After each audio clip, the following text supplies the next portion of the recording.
ጊዜው የጊዜ ጉዞውን የነበረበትና የሰው ልጅ በቴክኖሎጂ እገዛ ጊዜን ወደ ፈለገው የመጠምዘዝ ኃይል ያገኘበት የ2050 ዓመት ነበር። በዚህች የፊውቸር የወደፊቷ ምድር ሰማይ ላይ አንድ የላቀ የጠፈር መንኮራኩር በከፍተኛ ፍጥነት እየቀዘፈች ነበር። ከበስተጀርባዋ ደግሞ ሌላ መርከብ እንደ ጥላ እያሳደዳት ነበር። ከሚያመልጠው መርከብ ውስጥ አዳም ሙሉ በሙሉ ቆስሎ ተቀምጧል። እጆቹ ይንቀጠቀጡ ነበር። አተነፋፈሱ ከባድ ነበር። ከኋላው ካለው መርከብ በተከታታይ ማስጠንቀቂያዎች ይደርሱት ነበር። ነገር ግን አዳም ሁሉንም ነገር ችላ አለው። እሱ የመርከቡን የልብ ትርታ ፓልስ ማሽን በማንቀሳቀስ ወደ ጠፈር ጸጥታ ውስጥ ኃይለኛ የልብ ትርታ ተኮሰ።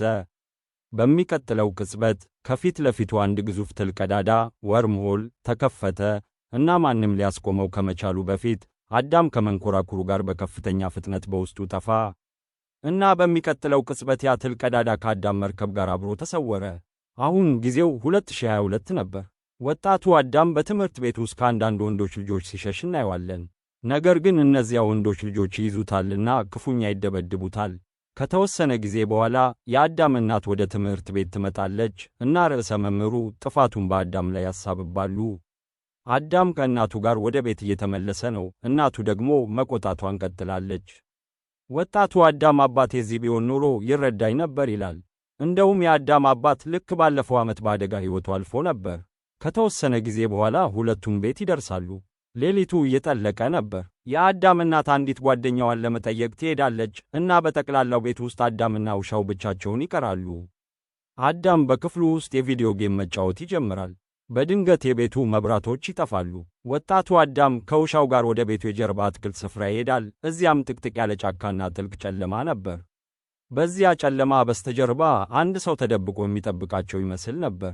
ውሻውም አደጋ የሸተተው ይመስል ደጋግሞ ወደ ጫካው እያየ በከፍተኛ ድምፅ ይጮህ ነበር። ወጣቱ አዳም በፍላሽ ላይት ባትሪ ዙሪያውን ለማየት ይሞክራል። ልክ በዚያን ጊዜ ውሻው እየጮኸ ወደ ጫካው ጨለማ ቁጥቋጦዎች ውስጥ ይሮጣል። ወጣቱ አዳምም በጭንቀት ይከተለዋል እና ልክ በዚያ ቅጽበት የቃጠሎ አመድ ከላይ በእሱ ላይ መውረድ ይጀምራል። ወደ ላይ ሲመለከት ስሜቱ በረረ፣ ደነገጠ።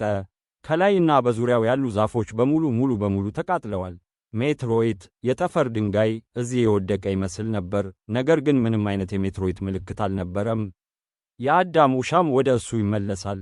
ልክ በዚያን ጊዜ አዳም ከጀርባው ከጫካው ውስጥ የእግር ኮቴ ድምፅ ይሰማል። አዳም በጭንቀት ከውሻው ጋር ወደ ቤቱ ይሮጣል። ከቤቱ አጠገብ ትንፋሹን እየሰበሰበ ሳለ በድንገት ከጋራዡ ውስጥ የዕቃዎች መውደቅ ድምፅ ይሰማል። ወጣቱ አዳም በጭንቀት ወደ ጋራዡ ገብቶ በጨለማው ውስጥ ፍላሽ ላይቱን ያበራል። ልክ በዚያን ጊዜ አይኖቹ እዚያ ባለ አንድ ሰው ላይ ያርፋሉ። አዳም በጭንቀት ወዲያውኑ የጋራዡን መብራት ያበራል። ከፊት ለፊት የተቀመጠው ሰው ደግሞ በፊልሙ መጀመሪያ ላይ ወደ ትል ቀዳዳው በገባበት ወቅት ከ2050 ጀምሮ እዚህ የመጣው አዳም ራሱ ነበር። እሱ ክፉኛ ቆስሎ ነበር። ወጣቱ አዳም አላወቀውም። ወጣቱ አዳም እንዴት ወደ አባቴ ጋራዥ ገባህና ማነህ ሲል ይጠይቃል። ትልቁ አዳም ከቤት ውስጥ አንዳንድ ነገሮችን መውሰድ አለብኝ ብሎ ወደ ውስጥ ይገባል። ወጣቱ አዳም ለመሆኑ አንተ በትክክል ማነህ እያለ ደጋግሞ ይጠይቃል። ነገር ግን ትልቁ አዳም አሁን ልነግርህ አልችልም ይላል። ወጣቱ አዳም ጥያቄ ላይ ጥያቄ መጠየቁን ይቀጥላል። ይህም የወደፊቱን አዳም ማበሳጨት ይጀምራል። ልክ በዚያን ጊዜ ትልቁ አዳም ወጣቱን አዳም በስሙ ጠርቶ አንድ ነገር ይነግረዋል። ወጣቱ አዳም ይደነግጣል። እሱም ስሜን እንዴት አወቅህ?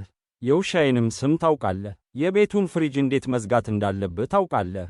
ያለምንም ችግር ወደ አባቴ ጋራዥ ትገባለህና በእጅህ ላይ አባት ያለው አይነት ሰዓት አለ፣ እሱም እኔም አለኝ ይላል። በመቀጠልም የወደፊቱ አዳም እኔ ያንተ የወደፊት እኔ ነኝ ይላል። ይህን ሲሰማ የወጣቱ አዳም ስሜት ይበራል፣ በጣም ይደነግጣል። አሁን ሁለቱም አዳሞች በጥቅጥቅ ባለው ጫካ ውስጥ እየተጓዙ ነው። እዚያም ትልቁ አዳም ወደ 2018 መሄድ እንደነበረበት፣ ነገር ግን በስህተት ወደ 2022 እንደመጣ ይናገራል። ወጣቱ አዳም ለምንና እንዴት እዚህ መጣ ብሎ ይጠይቃል። ስለዚህ ትልቁ አዳም ይህ ምስጢር ነው በማለት ብቻ ይናገራል። ልክ በዚያን ጊዜ በአንገቱ ላይ በታሰረው የእጅ አምባር ላይ ያለውን ቁልፍ ይጫናል እና ያው የላቀ መርከብ ከዛፉ በላይ ቀስ በቀስ መታየት ይጀምራል። ነገር ግን ትልቁ አዳም ስለቆሰለ ሊያስነሳው አይችልም፣ ምክንያቱም እነዚህ መርከቦች በጣም የላቁ በመሆናቸው ከተጠቃሚዎቻቸው ዲኤንኤ ጋር የተገናኙ ነበሩ እና ተጠቃሚው ሙሉ በሙሉ ጤናማ እስኪሆን ድረስ እነዚህ መርከቦች የመብረር ሁኔታ ላይ አይደርሱም። ስለዚህ ትልቁ አዳም ወጣቱ አዳም በሎኬቱ የአንገት ሐብል ላይ ያለውን ቁልፍ እንዲጫን ይነግረዋል። እና ወጣቱ አዳም ቁልፉን በተጫነ ቅጽበት መርከቧ ሙሉ በሙሉ ትታያለችና ንቁ ትሆናለች። ይህ የሆነው ሁለቱም አንድ አይነት ሰው በመሆናቸውና ወጣቱ አዳም ስላልቆሰለ ነው። ለዛ ነው ይህንን መርከብ ያነቃቃው። ከዚያ መርከብ ላይ አንድ ትንሽ መድረክ ይወርዳል። በላዩም ላይ ሁለቱም አዳሞች ወጥተው መርከቡ ላይ ይደርሳሉ። ትልቁ አዳም የመርከቧን ሁኔታ ይፈትሻልና ክፉኛ እንደተጎዳች ይገነዘባል። እሱ ራሷን እንድታስተካክል ሴልፍ ሪፔሪንግ ያደርጋታልና ለወጣቱ አዳም አሁን መጠበቅ ብቻ ነው ያለብን ይለዋል። በጥቂት ጊዜ ውስጥ ራሷን ትጠግናለች። ከዚያም ሁለቱም ወደ ታች ይመለሳሉና ትልቁ አዳም ወደ አባቱ ጋራዥ ሄዶ ይተኛል። ወጣቱንም አዳም እማማ ሳትመጣ ወደ ቤት እንዲሄድና ስለዚህ ነገር ምንም እንዳይነግራት ይነግረዋል። ከተወሰነ ጊዜ በኋላ የአዳም እናት ኤሊ ቤት ትደርሳለች። ወጣቱ አዳም ከውሻው ጋር ሶፋ ላይ ተቀምጧል። ልክ በዚያን ጊዜ በሩ ይንኳኳል። ኤሊ በሩን ትከፍታለች። ውጭ ደግሞ ኤሊ መኪና ውስጥ የረሳቸውን ስካርፍ ሻሪፕ ሊመልስ የመጣው ጓደኛዋ ዴሪክ አለ። ወጣቱ አዳም ዴሪክን ጨርሶ አይወደውምና ከእናቱ እንዲርቅ ይነግረዋል። ኤሊ በአዳም ባህሪ ታዝናለችና ወደ ቤቱ የጀርባ አትክልት ስፍራ ትሄዳለች። ከጋራዡ መስኮት ትልቁ አዳም እናቱን በሐዘን እየተመለከተ ነው። በማግስቱ ጠዋት ወደ ሥራ ከመሄዷ በፊት ኤሊ ለአዳም ማንኛውም ነገር ከፈለግ ደውልልኝ ልጄ ትለዋለች።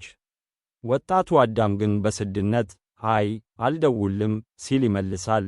ይህንን ስትሰማ ኤሊ አዝና ከቤት ትወጣለች። እንደውም አባቱ ካለፈ በኋላ አዳም ከእናቱ ጋር መልካም ባህሪ አልነበረውም። አሁን ሁለቱም አዳሞች በአባታቸው ጋራዥ ውስጥ ናቸው። ትልቁ አዳም ለወጣቱ መድኃኒት ይቀባዋል።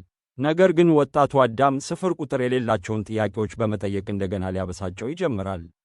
ከዚያም ትልቁ አዳም መድኃኒት ለመግዛት ወደ ሕክምና መጋዘን ፋርማሲ ለመውጣት ይዘጋጃል። ወጣቱ አዳም በእነዚህ የተቀደዱ አሮጌ ልብሶች ለምን ወደ ውጭ እንደሚወጣና የአባቱን ልብሶች ለምን እንደማይለብስ ይነግረዋል። ትልቁ አዳም የአባቱን ቁም ሳጥን ከፍቶ ወጣቱን አዳም እናት ለምን እስካሁን የአባትን ልብሶች አላስወገደችም? እሱ ከሄደ ዓመት ተኩል ሆኖታል ሲል ይጠይቃል። ወጣቱ አዳም እናት ለቤት ሥራ ትኩረት አትሰጥም ሲል ይመልሳል።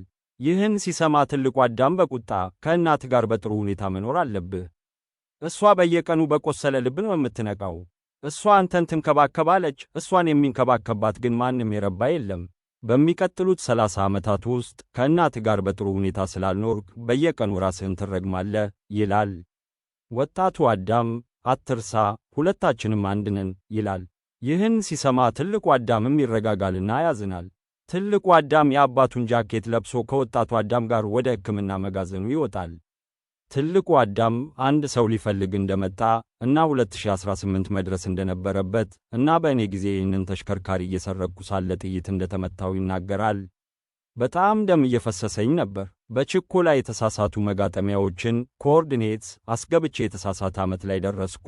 ትልቁ አዳም ከወጣቱ አዳም ጥቂት ገንዘብ ጠይቆ ወደ ሕክምና መጋዘኑ ውስጥ ይገባል። ይህ በእንዲህ እንዳለ ወጣቱ አዳም ውጭ እየጠበቀ ነው። ልክ በዚያን ጊዜ በትምህርት ቤት ደብድበውት የነበሩት እነዚያው የትምህርት ቤት ልጆች ከበቡት። እንደገና ሊያስቸግሩት ይጀምራሉ።